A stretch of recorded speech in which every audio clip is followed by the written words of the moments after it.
Better ನಲ್ಲಿಕಾಯಿ ಉಪ್ಪಿನಕಾಯಿ ಅಂದರೆ ಯಾರಿಗೆ ಇಷ್ಟ ಇಲ್ಲ, ಎಲ್ಲರಿಗೂ ಇಷ್ಟ. ಆದರೆ ಮಾಡೋದು ಕಷ್ಟ ಅಂತ ಯಾರೂ ಮಾಡ್ಕೋತಾ ಇಲ್ವಾ? ಹಾಗಾದರೆ ಈ ರೀತಿ ಒಂದ್ಸಲ ಮಾಡಿ ನೋಡಿ. 1 ವರ್ಷ ನೀವು ಈ ಬೆಟರ್ ನಲ್ಲಿಕಾಯಿ ಇಟ್ಟರು ಖಂಡಿತವಾಗ್ಲೂ ಅದು 1 ವರ್ಷದವರೆಗೂ ಹಾಳಾಗಲ್ಲ, ಹಾಗೇನೇ ಇರುತ್ತೆ. ಅದಕ್ಕೆ ಕೆಲವು ಟಿಪ್ಗಳನ್ನ ಯೂಸ್ ಮಾಡಬೇಕಾಗತ್ತೆ. ಅದು ಏನಂತ ನೋಡ್ಕೊಂಡು ಬರೋಣ ಬನ್ನಿ. ಫಸ್ಟು ನಲ್ಲಿಕಾಯಿನೆಲ್ಲ ಚೆನ್ನಾಗಿ ತೊಳ್ಕೊಂಡು ಒಂದೇ ಒಂದು ಚೂರು ನೀರಿನ ಅಂಶ ಇಳ್ದಿರೋ ಹಾಗೆ ಒಂದು ಬಟ್ಟೆಯಲ್ಲಿ ಅದನ್ನೆಲ್ಲ ನೀಟಾಗಿ ಒರೆಸ್ಕೊಂಡು ಈ ಥರ ಚಿಕ್ಕ ಚಿಕ್ಕದಾಗಿ ಕಟ್ ಮಾಡ್ಕೋಬೇಕು.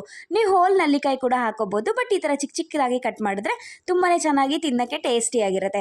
ಒಂದು ಡಬ್ಬನ ತಗೊಂಡು ಡಬ್ಬಕ್ಕೆ ಕೆಳಗಡೆ ನಲ್ಲಿಕಾಯಿ ಮೇಲೆ ಉಪ್ಪು, ಕೆಳಗಡೆ ನಲ್ಲಿಕಾಯಿ ಮೇಲೆ ಉಪ್ಪು, ಇದೇ ಥರ ಲೇಯರ್ ಹಾಕಿ ಅದನ್ನು ಗಾಳಿ ಹರಿದಿರೋ ಥರ ಕ್ಲೋಸ್ ಮಾಡಿ 2 ದಿನಗಳ ಕಾಲ ಎತ್ತಿಡಬೇಕು.